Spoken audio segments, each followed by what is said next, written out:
ಈ ತರಬೇತಿಯ ಪ್ರಥಮ ದಿನದಿಂದ ಹಿಡಿದು 5ನೇ ದಿನದವರೆಗೂ ನಡೆದಂತಹ ಹಲವಾರು ಘಟನೆಗಳನ್ನು ಒಂದು ಸಣ್ಣ ಹಳಗನ್ನಡದ ಗದ್ಯ ರೂಪದಲ್ಲಿ ಬರೆದಿದ್ವಿ. ಅದನ್ನು ತಮ್ಮ ಮುಂದೆ ಪ್ರಸ್ತುತಪಡಿಸ್ತಾ ಇದ್ದೀವಿ. ತಂಡ ಶ್ರೀ ರಾಮಾಯಣ ದರ್ಶನಂ.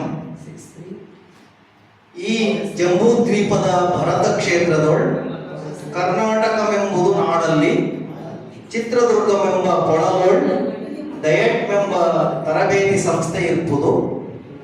ಆ ಸಂಸ್ಥೆಯೊಳ್ ತಿಮ್ಮರಾಜಂ, ದಿನೇಶಂ, ವಿದ್ಯಾ, ಸುರೇಂದ್ರ ನಾಯಕಂ, ಸಿದ್ದೇಶ್ವರಂ ಎಂಬ ಪಲவும் ವಿಭುಧ ಜ್ಞಾನೇಶ್ವರಂ ಮೊದಲಾದ ಅಧಿಕಾರಿಗಳನ್ನು ಒಡಗೂಡಿ ಈವ ತರಬೇತಿಯಂ ಪಡೆವ ಶಿಬಿರಾರ್ಥಿಗಳಾಗಿ ಒಂದ ನಾವೆಲ್ಲವೂ ಪಲவும் ವಿಚಾರಗಳನ್ನು ಕಲವಿನ ಫಲಗಳನ್ನು ಫಲவும் ಸಂಪನ್ಮೂಲ ವಿಭುಧರಿಂ ಚರ್ಚಿಸುತ್ತಿರಲ್.